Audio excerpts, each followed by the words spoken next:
Hello my dear students, welcome है आप सभी का आपके अपने यूट्यूब चैनल एलडीएसटी क्लासेस में। तो आई गेस आप सभी बहुत ही बेहतरीन तरीके से पढ़ाई कर रहे हैं और अभी तक आपने पॉलिनोमियल चैप्टर कंप्लीट कर लिया होगा। Introduction part and exercise 2.1 and 2.2 के सारे क्वेश्चंस आपने कर लिए हैं और आपको बहुत ही अच्छी तरीके से चीजें समझ में आ गई हैं।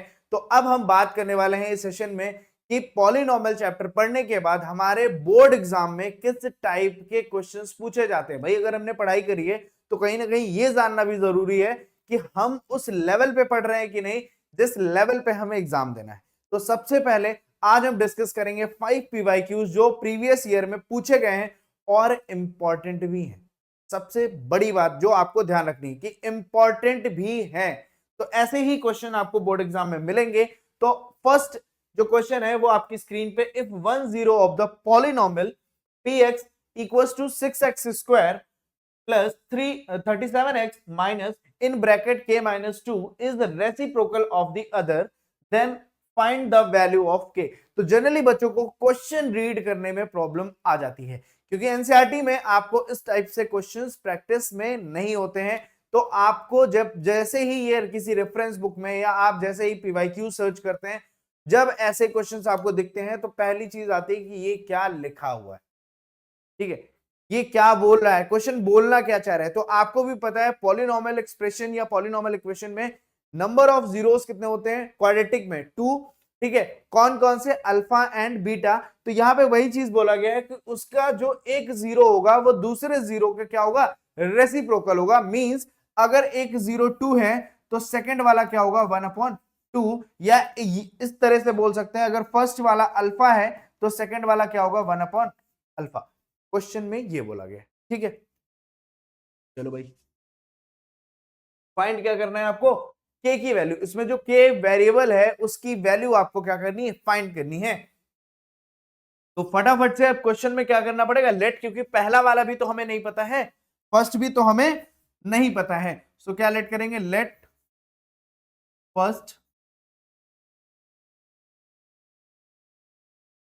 Zeros of,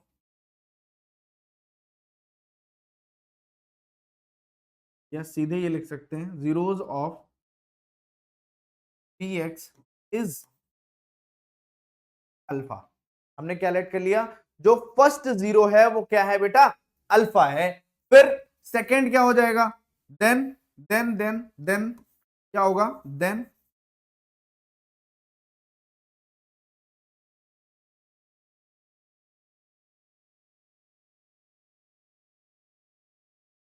is 1/अल्फा। तो अब जीरोस हमें पता चल गया ना, एक है अल्फा, दूसरा है 1/अल्फा। क्वेश्चन में के की वैल्यू फाइंड करनी थी हमें। आप कैसे कर सकते हैं सर, जब भी आपको रेसिप्रोकल वाला क्वेश्चन मिले आपके पास देखिए ऑप्शन क्या है। हमने एनसीईआरटी में क्या सीखा, sum of zeros, product of zeros, इसके अलावा कुछ नहीं था। इसके अलावा किसी भी क्वेश्चन में कुछ नहीं लगेगा, बट घूम के लगेगा। तो आपको यहाँ पे टाइम वेस्ट नहीं करना है सम ऑफ जीरोस पे। क्यों, क्योंकि जब आप सम ऑफ जीरोस करेंगे तो वहां पे सिर्फ अल्फा की वैल्यू हम फाइंड कर सकते हैं। आप ट्राई कर लीजिएगा, बट हम डायरेक्ट टाइम बिना वेस्ट किए क्या करने वाले हैं, हम प्रोडक्ट ऑफ जीरोस फाइंड करेंगे। क्या फाइंड करेंगे, प्रोडक्ट, एक सेकेंड, इससे पहले आपको क्या लिख लेना है जो आपको कंफ्यूज कर सकता है। क्या क्या लिखना है, ऑन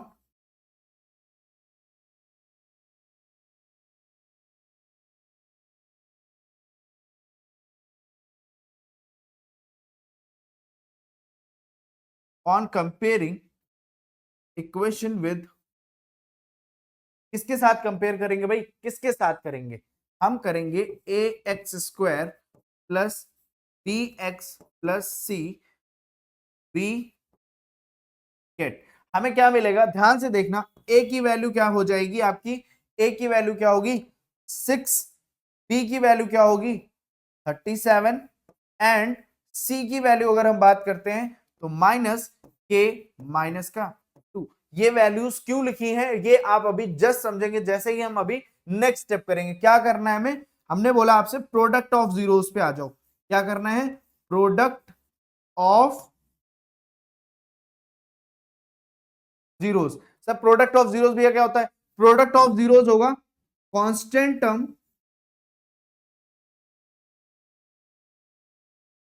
अपॉन में कांस्टेंट टर्म, अपॉन में कोफिशिएंट ऑफ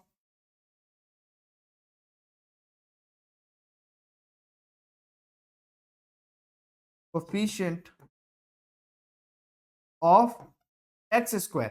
तो आप बोलोगे प्रोडक्ट ऑफ जीरोस, जीरोस हमने क्या फाइंड किए, ये रहे आपके जीरोस। तो जीरोस क्या है, alpha into 1 upon alpha equals to constant term. Constant term क्या है, कांस्टेंट टर्म क्या है भाई, यहां से देखो कहां गया, सी, सी है ना, ये क्या लिखेंगे, माइनस इन ब्रैकेट के माइनस अपॉन में coefficient of x square. Coefficient of x square क्या होगा भाई, यहां से देखो ए की वैल्यू कितनी है, 6। समझ में, समझ में, ये क्या होता है, सी अपॉन ए, तो सी की वैल्यू ये थी, ए की वैल्यू ये थी, ये हमने सॉल्व कर लिया। आ जाते हैं नेक्स्ट। फिर क्या करना है, देखो अल्फा से अल्फा क्या हो जाएगा, कैंसिल। तो इस साइड वैल्यू आपकी क्या आएगी, 1 इक्वल्स टू, इस साइड आपकी वैल्यू क्या हो जाएगी, माइनस के प्लस का 2 अपॉन में 6।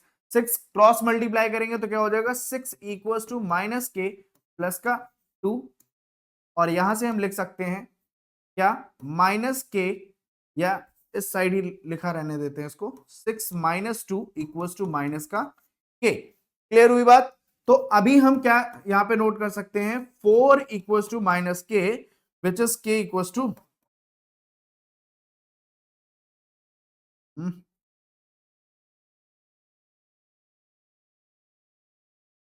के इज इक्वल्स टू माइनस का, और ये रहा आपका आंसर। कौन से ईयर का क्वेश्चन है भाई, सीबीएसई 2023 बोर्ड एग्जाम का क्वेश्चन है। और कैसे आपको करना है, मींस मैंने क्या बोला, जब भी जैसे ही आपको क्वेश्चन में मिलता है रेसिप्रोकल, ठीक है, हमारे पास ऑप्शन क्या होता है, बच्चे कंफ्यूज क्या होते हैं, क्या लगाना होता है यहाँ पे, आप सोचते हो सम ऑफ जीरोस पहले स्टार्ट करते हैं, क्योंकि sum of zeros then product of zeros, ये हमने वेरीफाई करने के केस में पढ़ा था। बट आप ध्यान से देखो ना कि जब आप सम ऑफ जीरोस करोगे तो सम ऑफ जीरोस करते टाइम पे क्या होगा, अल्फा प्लस 1 अपॉन अल्फा हो जाएगा, और उसमें किसका कॉफिशिएंट आएगा, माइनस बी अपॉन में ए। और माइनस बी हमारे पास कोई भी वेरिएबल नहीं है यहाँ पे बी में, और ए में भी कोई वेरिएबल नहीं है, तो सिर्फ क्या फाइंड कर सकते हो आप, अल्फा की वैल्यू आ सकती है, चाहिए क्या, के। तो कांस्टेंट कहां पे मिलेगा, के मिलेगा आपको प्रोडक्ट ऑफ जीरोस पे। तो ये चीजें आपको थोड़ा सा यहां पे प्रेशर डाल के काम करना पड़ेगा, प्रेशर इन द सेंस कि मेमोरी को थोड़ा सा बूस्ट करके चलना है, ठीक है, रुकना नहीं है कि मतलब छोटी छोटी चीजों में यहाँ पे क्या होगा, थोड़ा सा दिमाग को खोलना है। लगेगा सिर्फ दो ही चीजें, या तो प्रोडक्ट ऑफ जीरोस या सम ऑफ जीरोस, इसके अलावा कुछ नहीं है, कुछ नहीं है तो कुछ नहीं लगेगा, बस यही लगने है। क्लियर हुई बात। अब हम देखते हैं क्वेश्चन नंबर, रीड करते हैं भाई। If alpha and beta are the zeros of the polynomial x square minus p x plus 1 plus c such that alpha plus 1 and beta plus 1 equals to 0। मैंने क्या कहा था, आपको जो भी चीज दिख रही है, अगर वो आपको alpha into beta and alpha plus beta के फॉर्म में नहीं दिख रही है, मतलब अभी आपको पॉलिनोमियल नहीं आया है। ये टर्म भी अगर आपको अल्फा इंटू बीटा और अल्फा प्लस बीटा में दिख रहा है, मतलब तुम चमक चुके हो, दुनिया तुमने जीत ली, मतलब पॉलिनोमियल तुमने सीख लिया है। पॉलिनोमियल चैप्टर तुम्हें इसी में कंफ्यूज करेगा, कुछ नहीं करना है। मैंने क्या कहा, यहां पे सबसे पहले आपको स्टैंडर्ड इक्वेशन से कंपेयर करना है। स्टैंडर्ड इक्वेशन कंपेयर करने के बाद आपको एबीसी की वैल्यू फाइंड कर लेनी है, और सिंपली आपको क्या कर देना है, sum of zeros product of zeros find कर लेना है, आंसर आ जाएगा। कैसे आएगा देखते हैं, देखो भाई, ऑन कंपेयरिंग, ठीक है, इसको अगर हम px ले लेते हैं तो ऑन कंपेयरिंग px विद,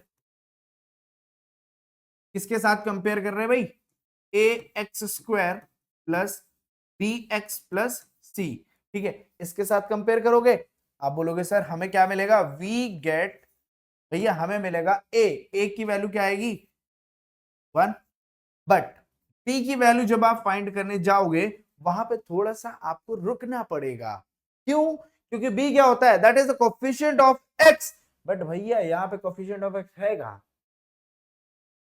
नहीं है, नहीं है ना, बनाना पड़ेगा। बनाना क्या पड़ेगा, पहले इसको स्टैंडर्ड फॉर्म में लिखना पड़ेगा। स्टैंडर्ड फॉर्म में लिखने के लिए आपको क्या करना पड़ेगा, आप लिखोगे सर एक्स स्क्वायर, यहाँ पे इसका यूज कर लेते हैं, एक्स स्क्वायर, ठीक है। अब माइनस पी एक्स जब मल्टीप्लाई होगा तो क्या हो जाएगा, माइनस का पी एक्स, फिर माइनस और प्लस, यहां से क्या हो जाएगा माइनस का पी, और लास्ट में क्या है प्लस का सी। बात अभी भी बनती नहीं है, थोड़ा सा अभी इसको मैं और सिंप्लीफाइड वे में लिख सकता हूं, वो क्या, ध्यान से देखना, एक्स स्क्वायर माइनस का पी एक्स, ठीक है। अब इन दोनों में से मैं क्या कर सकता हूं, इन दोनों को प्लस ब्रैकेट में माइनस पी प्लस सी लिख सकता हूं। इससे आपका क्वेश्चन एकदम आप क्लियर हो जाओगे, क्रिस्टल क्लियर वाली बात आ जाएगी, एकदम चमक रहा होगा। कैसे सर, बी की वैल्यू आपको यहां पे दिख रही है, कहां पे, ये दिख रही है माइनस का पी, तो बी की वैल्यू क्या है माइनस पी, पी की वैल्यू क्या हो गई माइनस पी। एंड सी की जब बात करेंगे तो सी पे देखो, यहां पे थोड़ा सा कंफ्यूजन हो रहा था कि माइनस पी प्लस सी क्या लेना, सिंपली यहां पे उठाना है क्या माइनस पी प्लस सी एक साथ, माइनस पी प्लस, समझ में, ब्रैकेट में लिखना है, ब्रैकेट में कोई दिक्कत नहीं, ये लिख लोगे। इसके बाद क्या करना है, कंपेयरिंग कर ली, एबीसी आ गया, बस चुपचाप से चले जाओ सम ऑफ जीरो, कहां जाना है, सम ऑफ जीरोस। तो सम ऑफ जीरोस क्या होता है, negative coefficient of x and coefficient of x square, यही होता है सर, यही होता है, बिल्कुल क्लियर है ना, यही होता है। अब सम ऑफ जीरोस क्या होगा सर, अल्फा है, अल्फा प्लस बीटा, अगर इसके जीरोस अल्फा बीटा है, ठीक है, equals to coefficient of x negative में है, negative coefficient of x that is negative का बी, और coefficient of x square that is A.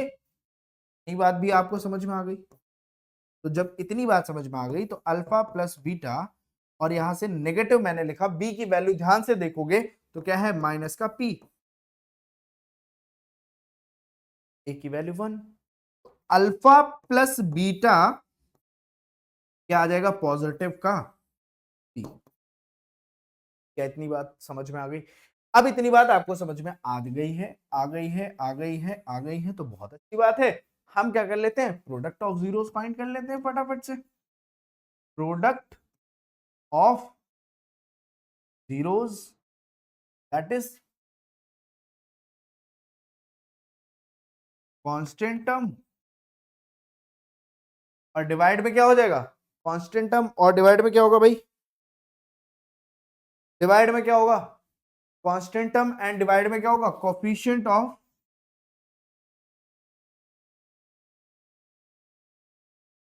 X square that is ए।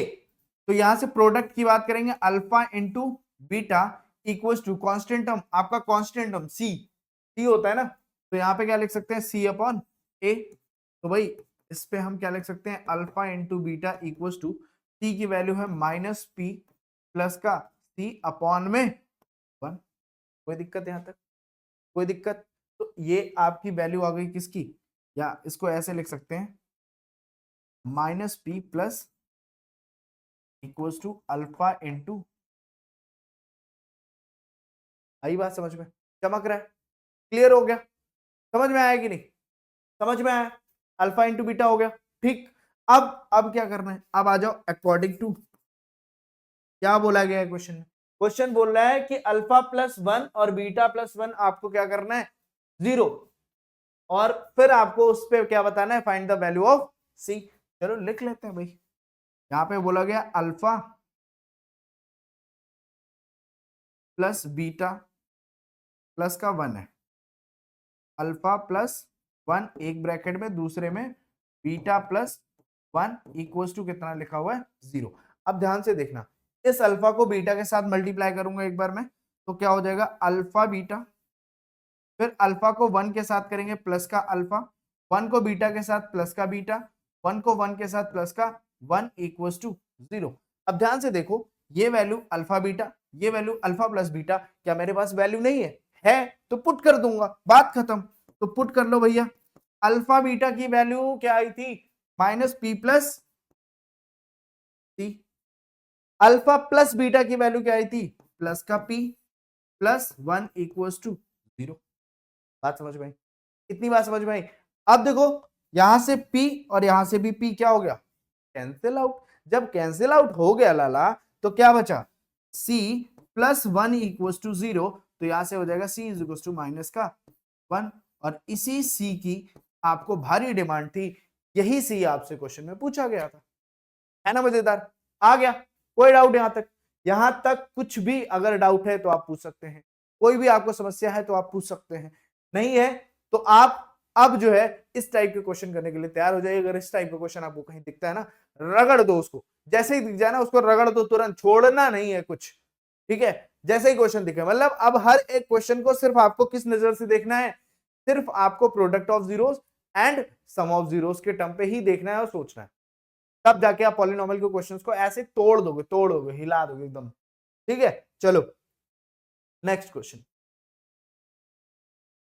भाई मजेदार सा क्वेश्चन ये भी है, कह रहे हैं if alpha and beta are the zeros of this, find the value of 1 upon alpha and 1 plus 1 upon beta. भैया इसका तो मतलब ये तो मतलब एकदम बबुआ टाइप का क्वेश्चन है, बट करते हैं। अच्छा सा क्वेश्चन है, किस ईयर का है ये, 2015।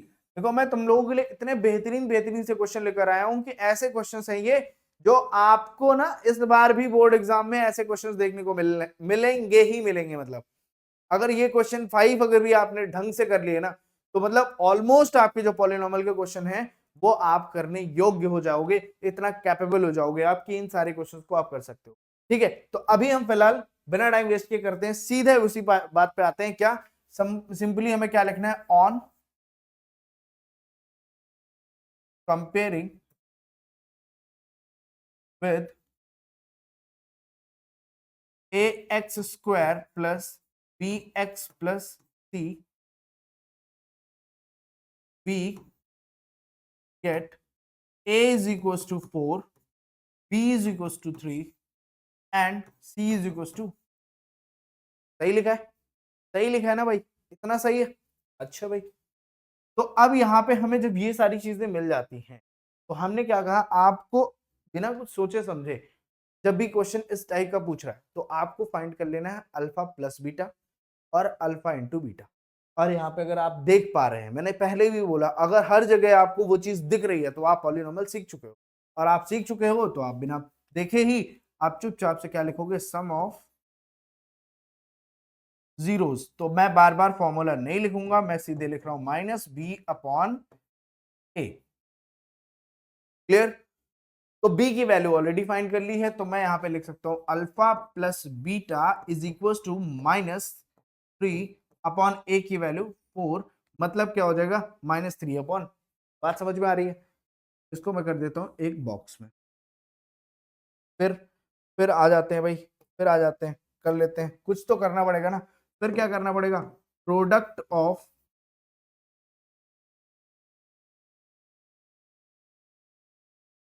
ऑफ जीरोस क्या होता है, सी अपॉन ए। भाई ये भी अच्छी चीज है, सी अपॉन ए। तो c upon a alpha into beta is equal to, c की वैल्यू कितनी है 7, ए की वैल्यू कितनी है 4, 7 अपॉन 4 हो गया। बात इतनी तो यहां तक समझ में आ जाती है। अब आपको जिसकी वैल्यू फाइंड करनी है वो लिख लो, क्या, 1 upon alpha plus 1 upon beta is equal to, दोनों का एलसीएम लेने पे क्या हो जाएगा, अल्फा इंटू बीटा, और ऊपर क्या हो जाएगा, यहाँ पे बीटा से मल्टीप्लाई करना है प्लस इधर किससे मल्टीप्लाई करना है, अल्फा से। बात समझ में आई? बात समझ में आई? ठीक, इतना हो जाएगा, इतना हो जाएगा। तो ये बीटा प्लस अल्फा लिखो या अल्फा प्लस बीटा लिखो, बात एक ही है। तो यहां से मैं क्या लिख सकता हूं, अल्फा प्लस बीटा की वैल्यू मेरे पास थी माइनस का 3/4, ठीक है, माइनस का 3/4 डिवाइडेड में अल्फा इंटू बीटा की वैल्यू है 7/4। कितनी है, 7/4। आप डायरेक्ट चाहो तो यहां से कैंसिल कर लो, अगर आपको डिवीजन में प्रॉब्लम हो रही है तो यहां से कैंसिल मत करो आप। कितना है, 3/-3/4 डिवाइडेड में 7/4। तो मैं इस नंबर को, इस पर्टिकुलर नंबर को क्या लिख सकता हूं, -3/4 इंटू 4/7, ये लिख सकता हूं भाई, ये लिख सकता हूं। कैसे अगर माइंड में आ रहा है तो आप ट्राई कर सकते हो। अगर यहाँ पे मैं लिखता हूँ, क्या लिखता हूँ कि 4, सपोज 2 डिवाइडेड बाई 4, इसका मतलब क्या हुआ 2/4, ये होता है, यही होता है ना। अच्छा, अब वहीं पे मैं अगर दो फ्रैक्शन लिख देता हूं, यही फ्रैक्शन लिख लेता हूं, -3/4 डिवाइडेड बाई 7/4, मतलब ये जो लिखा था ये ऐसे ही लिखा जाएगा। और हमने क्या पढ़ा है, अगर डिवाइड है फ्रैक्शन में तो क्या करते हैं, साइन चेंज करके जो सामने वाला फ्रैक्शन होता है उसका रेसिप्रोकल कर देते हैं। तो -3/4 दैट इज मल्टीप्लाई बाय 4/7। तो यहां से ये चीज आपको अब क्लियर हो जानी चाहिए। ठीक है, 4 से 4 क्या हो जाएगा लाला, कैंसिल हो गया। 4 से 4 क्या हुआ, कैंसिल। क्या आंसर आएगा, -3/7। तो यहां से हम लिख सकते हैं 1/अल्फा प्लस 1/बीटा की जो वैल्यू होगी वो क्या होगी, -3/7 होगी। और ये आपका क्वेश्चन 2015 बोर्ड एग्जाम का है। और ऐसा क्वेश्चन ऐसा नहीं कि सिर्फ 2015 में पूछा गया है, हर दूसरे साल ये क्वेश्चन पूछा जाता है। ठीक है, अब वो थोड़ा सा राउंड कर सकते हैं, यहाँ पे 2 अल्फा कर सकते हैं, इधर भी 2 बीटा कर सकते हैं। ठीक है, समझ में आया। चलो भाई नेक्स्ट देखते हैं। 2019 का एक प्यारा सा क्वेश्चन, बहुत ही प्यारा सा क्वेश्चन है भाई। 2019 का क्या है, find the zeros of the quadratic polynomial 7y square minus 11/3y minus 2/3 and verify the relation between the zeros and coefficient। हम रिलेशन ऐसे भी वेरीफाई कर सकते हैं, कर सकते हैं। ठीक है, बट जब आपसे रिलेशन वेरीफाई करने को बोलेगा तो यहाँ पे जीरोस भी फाइंड करने पड़ेंगे, और जीरोस फाइंड करने के लिए आपको फैक्टराइजेशन करना पड़ेगा। तो भैया इसमें सबसे पहले आपको क्या करना है, फैक्टराइजेशन। तो फैक्टराइज करने के लिए अभी तो ये है किसमें, ये इक्वेशन हमारे पास किसमें है, फ्रैक्शन में है। तो इसको थोड़ा सा केयरफुली हैंडल करना पड़ेगा। कैसे, देखना। तो px की वैल्यू जो आपको गिवन है वो क्या गिवन है, 7, सॉरी py है यहाँ पे, x नहीं, py की जो वैल्यू गिवन है वो 7y² minus 11/3y and minus का 2/3, ये।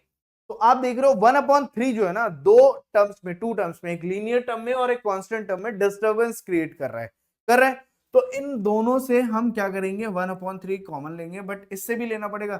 चलो भाई ले लेते हैं। तब से क्या किया मैंने, 1/3 कॉमन लिया, तो यहाँ पे तो 3 नहीं था तो मल्टीप्लाई करना पड़ेगा। तो यहाँ पे क्या हो जाएगा, 21y² माइनस, यहां से ये वैल्यू क्या होगी, 11/3 है, तो 3 कॉमन हो गया, 11y और माइनस का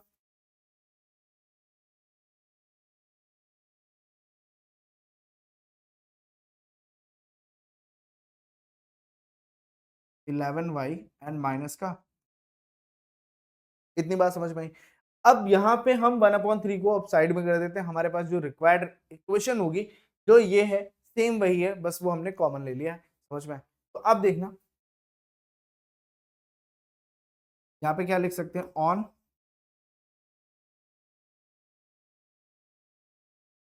comparing with ax² plus bx plus b, तो भैया क्या मिलेगा, a is equal to 21, b is equal to minus का 11 and c is equal to minus का 2। यही वैल्यूज हमें मिलेंगी। अब हम चुपचाप से अपनी इक्वेशन को करते हैं फैक्टराइज। तो फैक्टराइज करने के लिए आपको क्या है कि आपके पास अगर वैल्यू है 21y² माइनस 11y माइनस का, ठीक है। तो अब इसे फैक्टराइज क्या करेंगे, क्या कैसे करेंगे भाई, देखो लास्ट और constant term and coefficient of x² को मल्टीप्लाई करेंगे, मल्टीप्लाई करने पे कितना आएगा 42। तो 42 जो है, अब आपको मिडिल टर्म पे ध्यान रखना है कि जो -11 या 11 है, सिर्फ हमें 11 पे फोकस करना है कि ऐसी नंबर हमें मल्टीप्लाई 11 के प्लेस पे लिखनी है, टू नंबर्स जिनका मल्टीप्लाई 42 हो। और सब्ट्रैक्ट करने पे इस साइन से पता चलेगा कि उनके बीच में सब्ट्रैक्ट करना है कि ऐड करना है। तो सब्ट्रैक्ट करने पे क्या आना चाहिए, क्या आना चाहिए भाई, वापस से 11 आना चाहिए। तो बात समझ में आई। तो मैं कह रहा हूं 14 थ्रीजा क्या होता है, बट आप सोच रहे हैं कैसे आएगा। तो अभी हमने कहा इन दोनों टर्म्स का मल्टीप्लाई किया, तो फटाफट से आप मल्टीप्लाई करोगे, आंसर आएगा 42। मैंने कहा पहली जो नंबर हो सकती है 42,1 जिसका मल्टीप्लिकेशन 42 आएगा, ठीक है, आएगा। बट 42 माइनस 1 करने पे आपको कभी भी 11 नहीं मिल सकता। तो आप इस नंबर को 2 से डिवाइड करो, सेम नंबर से इसको मल्टीप्लाई कर दो, यहाँ पे हो जाएगा 21 और कॉमा यहाँ पे हो जाएगा 2। आप कहोगे 21 इंटू 2 करने पे भी 42 आता है, बट 11 नहीं आएगा माइनस करने पे। फिर यहाँ पे हम किससे कर सकते हैं इसको, किससे कर सकते हैं, कोई ऐसी नंबर,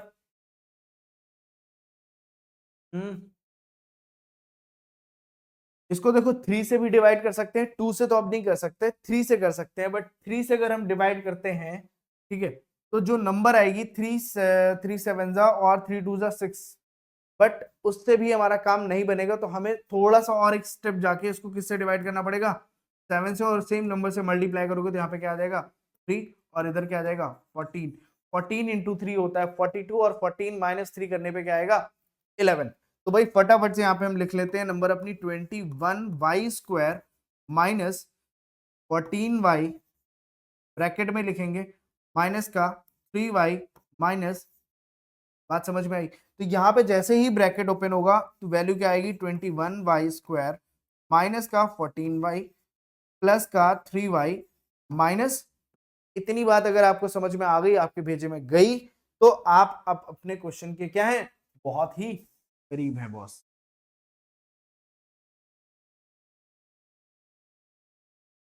अब यहाँ पे देखना, इस इसमें से मैं क्या y 7 कॉमन ले सकता हूँ, इन दोनों नंबर्स में से देखना, सिर्फ इन दोनों से देखना है। आपने, मैंने बोला 7y में क्या कर रहा हूँ, 7y में क्या कर रहा हूँ, कॉमन ले सकता हूँ, ले सकता हूँ। 7y कॉमन लेने पे क्या बचेगा 3y, ठीक है। सेकेंड वाली नंबर में क्या बचेगा 2, इतना बचने वाला है, ठीक है। फिर आगे की अगर मैं बात करूं, अब यहाँ पे कंपेयर करना होता है इस नंबर और इस नंबर को, देखो ये भी पॉजिटिव है, ये भी पॉजिटिव, ये निगेटिव, ये भी निगेटिव, मतलब साइन जो हम कॉमन लेंगे वो कौन सा लेंगे भैया, पॉजिटिव का साइन ही कॉमन लेंगे हम। बात समझ में आई, पॉजिटिव का साइन कॉमन ले लेंगे।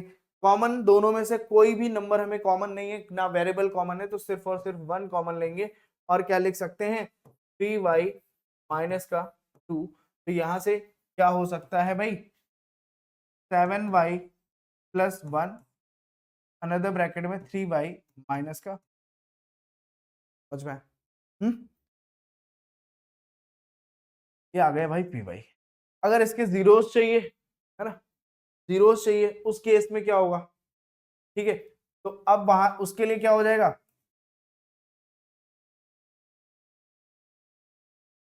py की वैल्यू क्या होगी 0, ठीक है।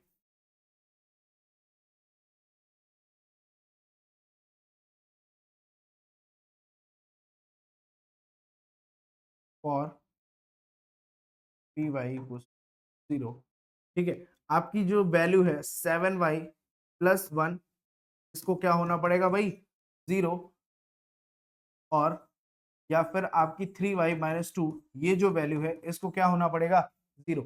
अगर py 0 यहां करना है ना, तो इस ये 0 किस कंडीशन में हो सकता है, इन दोनों में से कोई एक टर्म 0 हो, ठीक है, तो वही जीरोस आते हैं। तो यहां से y इज इक्वल टू क्या हो जाएगा, y इज इक्वल टू आपकी वैल्यू आएगी -1/7 और y इज इक्वल टू 2/, ये जो दो वैल्यूज आई हैं यही आपकी क्या है, एक अल्फा हो गई और एक क्या हो गई बीटा। समझ में आया, समझ में आया।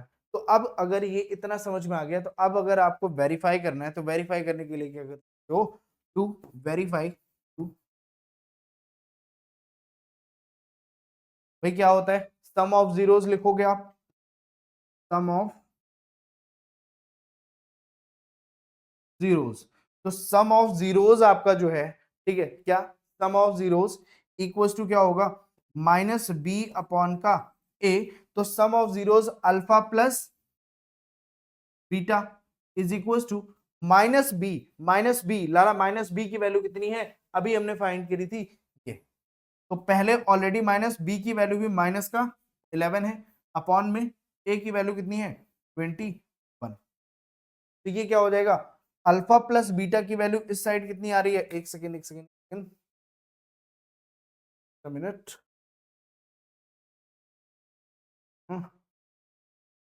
अल्फा प्लस बीटा की वैल्यू कहाँ गई? सम ऑफ जीरोस तो हमने फाइंड नहीं किए ना। ओके ओके ओके, तो भाई सम ऑफ जीरोस भी हमें फाइंड करना पड़ेगा पहले। मुझे लग रहा था मैंने फाइंड कर लिया है वैसे। ठीक है चलो भाई, नेक्स्ट स्लाइड पे आ जाते हैं, तब वहां पे हम इसको पहले सम ऑफ जीरोस फाइंड कर लेते हैं।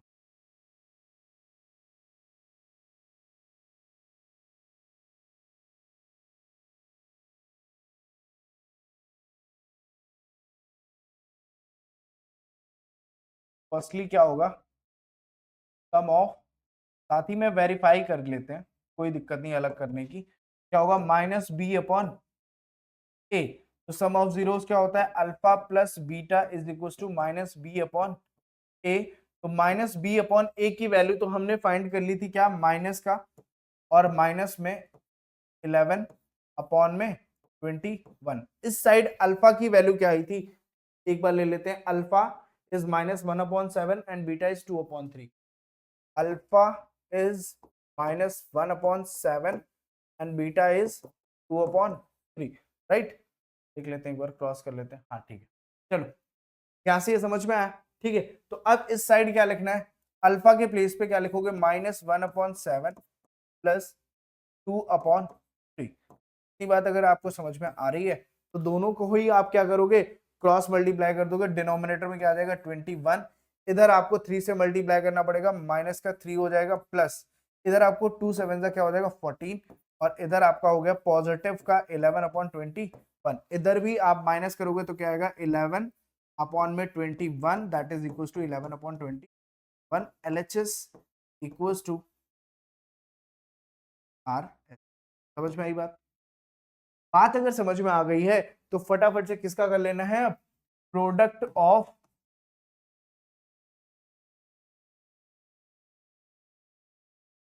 Zeros.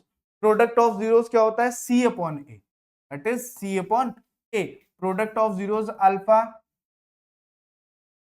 Into beta is equal to c upon a. Alpha की वैल्यू आपके पास है -1/7 इंटू बीटा की वैल्यू है 2/3, that is equal to c upon a. ठीक है, क्या है, सी अपॉन ए। तो आपके पास जो सी अपॉन ए वैल्यू क्या हो जाएगी इसमें, ठीक है। तो सी अपॉन ए की वैल्यू आपकी क्या आएगी बेटा, देखो सी की वैल्यू कहाँ गई, बैक साइड पे चलना पड़ेगा हमें एक बार, ठीक है। चलो चलो चलो चलो, क्या गई, कहाँ गई कहाँ गई कहाँ गई, सी की वैल्यू ये रही आपकी -2 और ए की वैल्यू 21। तो वापस से हम क्या लिख सकते हैं, -2 और अपॉन में 21। तो इधर भी आंसर क्या आ रहा है आपका, देखो 2 इंटू -1, माइनस का 2, 7 3 21, -2/21। तो क्या हो जाएगा, LHS इक्वल्स टू RHS, ठीक है। हेंस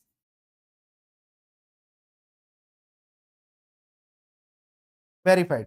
बात समझ में आई, इतनी इतनी बात समझ में आई कि नहीं, क्लियर हुई बात? अगर ये क्वेश्चन आपको मिलता है, ठीक है, तो आपको भाई ये करना पड़ेगा। और ये जो क्वेश्चन है ना, ये आता ही आता है भाई, ये कहीं ना कहीं आपके भी टेस्ट में, ठीक है, फिर आपके प्री बोर्ड में मिलेगा ये क्वेश्चन, क्योंकि एनसीईआरटी का क्वेश्चन है। सबसे पहले हमने इसी से स्टार्टिंग करी थी, तो क्लियर है हमें ये, क्लियर हुई बात? तो अब हम बात कर रहे हैं किसकी, लास्ट क्वेश्चन की। आज हमारा जो लास्ट है क्वेश्चन, कौन सा क्वेश्चन है भाई, find the quadratic polynomial sum and product of whose zeros are -1 and -20 respectively, also find the zeros of the polynomial so obtained. तो इसके लिए जब भी आपको सम ऑफ जीरोस गिवन होगा, प्रोडक्ट ऑफ जीरोस गिवन होगा, और आपसे क्वाड्रेटिक पॉलिनोमियल फाइंड करने को बोलेगा, तो वहां पे आपको सबसे पहले जो आपको क्वाड्रेटिक फॉर्मूला है, जिसपे आपको सम ऑफ जीरोस और प्रोडक्ट ऑफ जीरोस की हेल्प से आप क्वाड्रेटिक इक्वेशन फॉर्म कर सकते हैं, वो फॉर्मूला आपको पता होना चाहिए। समझ में आया? ठीक है, पता होना ही चाहिए, समझ रहे हो? ठीक है, तो अभी क्या करना है, अभी हमें सिर्फ और सिर्फ ये लास्ट क्वेश्चन करना है। तो फटाफट से इस क्वेश्चन को समझ लेते हैं। समझना क्या है इसमें भाई, देखो एक सेकेंड, ठीक है। तो समझना क्या है, क्वाड्रेटिक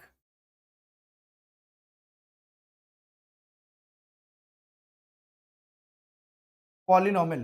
क्वाड्रेटिक पॉलिनोमियल क्या होती है भाई, जो रिक्वायर्ड, जिससे हमें sum of zeros, product of zeros की हेल्प से इक्वेशन बनाते हैं ना, वो होती है x square minus sum of zeros, sum of zeros, ठीक है, फिर एक्स और प्लस का प्रोडक्ट ऑफ,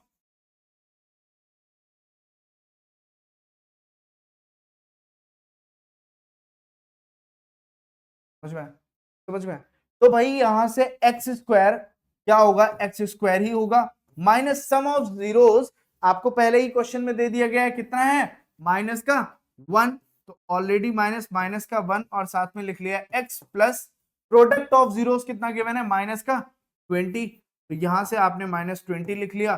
तो सिंपली आपको क्या लिखना है, x square plus x minus 20, तो आपकी जो रिक्वायर्ड पॉलिनोमियल है पी एक्स वो क्या हो जाएगी, ये आपसे बोला है कि आपको इस पॉलिनोमियल के जीरोस भी फाइंड करने हैं, तो जीरोस फाइंड करने के लिए आपको क्या करना है, सिंपली इसको फैक्टराइज कर देना है।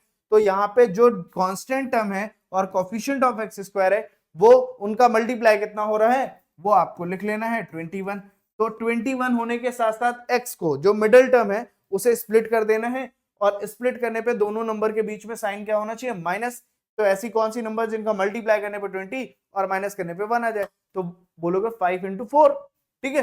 तो यहां पे हम क्या लिख सकते हैं, x square plus 5x minus 4x minus का 20, कॉमन ले लेंगे, कॉमन लेंगे, कॉमन लेने से पहले पहले इसको 5x माइनस 4x माइनस 20 कुछ ऐसे लिख लेंगे, फिर x कॉमन लेंगे, क्या बचेगा x, और x कॉमन ले लिया, यहाँ पे क्या बचेगा x प्लस का 5। इधर देखना सबसे बढ़िया चीज यहाँ पे जो समझने वाली है क्या है, ये पॉजिटिव ये नेगेटिव, ये पॉजिटिव ये नेगेटिव, मतलब साइन चेंज है, साइन चेंज है, बिना कुछ किए माइनस का साइन कॉमन ले लेना, बिना कुछ किए माइनस का साइन कॉमन ले लेना। माइनस क्या हो जाएगा, माइनस, अब यहाँ पे -4 में कॉमन ले सकता हूं, तो बचेगा क्या, x माइनस का 5, समझ में आया, x माइनस का 5 आपका बच जाएगा। और अब यहाँ पे हम लिख सकते हैं क्या, x, एक सेकेंड, प्लस प्लस बचेगा यहाँ पे, x प्लस 5 प्लस 5, और फिर आपके पास एक वैल्यू आएगी x माइनस 4, और ये है आपकी px। जीरोस की बात कर रहे हैं तो उसके लिए px को क्या होना पड़ेगा, 0, और px 0 होगी तो यहां से x की वैल्यू क्या हो जाएगी, माइनस का 5 and x is equal to 4, तो ये आपके दो जीरोस आ जाएंगे इस पर्टिकुलर क्वेश्चन के। और ये क्वेश्चन भी आपका सीबीएसई 2019 बोर्ड एग्जाम का क्वेश्चन है, ठीक है। तो अब इस टाइप के क्वेश्चंस आपको करने पड़ेंगे आपके बोर्ड एग्जाम में, और अगर आप इस लेवल पे तैयारी कर रहे हैं तब जाके आप ये अपना चैप्टर सिक्योर समझिए। भाई बोर्ड एग्जाम ऐसा तो है नहीं कि सडनली आप लास्ट डे उठोगे सारे चैप्टर एक साथ पढ़ लोगे, ठीक है। अभी हम सर एनसीईआरटी कर रहे हैं फिर पीवाईक्यूज, कुछ नहीं, अभी जब पढ़ रहे हो अभी उसको एक बार पैटर्न को अपने दिमाग में डाल लो कि इस चैप्टर से इस टाइप के क्वेश्चंस बनते हैं, और इस टाइप के क्वेश्चंस पे हमें क्या करना है, फोकस करना है भाई, करना है मतलब करना है, इसके अलावा कुछ नहीं करना है। पहले आपको एनसीईआरटी खत्म करनी है, फिर उसके पीवाईक्यूज करने हैं, फिर उसके बाद आपको जो मन आए बुक रेफरेंस की जहां से भी क्वेश्चन करने करते रहो।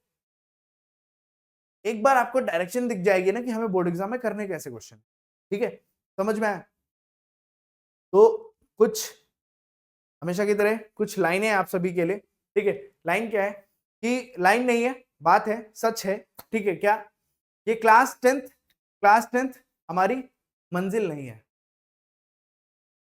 क्लास टेंथ हमारी मंजिल नहीं है, क्लास टेंथ हमारी शुरुआत है, हमारा बेस है, हमारा एक सफलता के लिए ना हमारे पास एक सुनहरा मौका है, जहां से हम अपने पेरेंट्स को, हम अपने जो हमारे पेरेंट्स हैं जिन्होंने इतनी होप लगा रखी है, उनको फर्स्ट फर्स्ट कुछ ऐसा सरप्राइज दे सकते हैं, कुछ ऐसा मार्क से इंप्रेस कर सकते हैं जिनसे उनको कुछ टाइम के लिए ही सही एक खुशी मिल सकती है।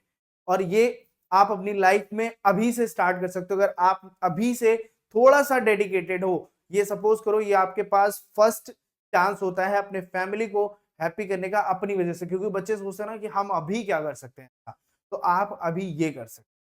तो करो और जम के मेहनत करो यार, क्या मतलब है, अगर आपके मार्क्स अच्छे नहीं भी आते हैं तो कहीं ना कहीं आप कुछ इतना बेहतरीन सीख जाओगे कि आगे इन फ्यूचर आपको कभी भी कोई प्रॉब्लम नहीं होने वाली। ऐसे ही पढ़ते रहो, हंसते रहो, मुस्कुराते रहो। Take care, bye bye, all the best.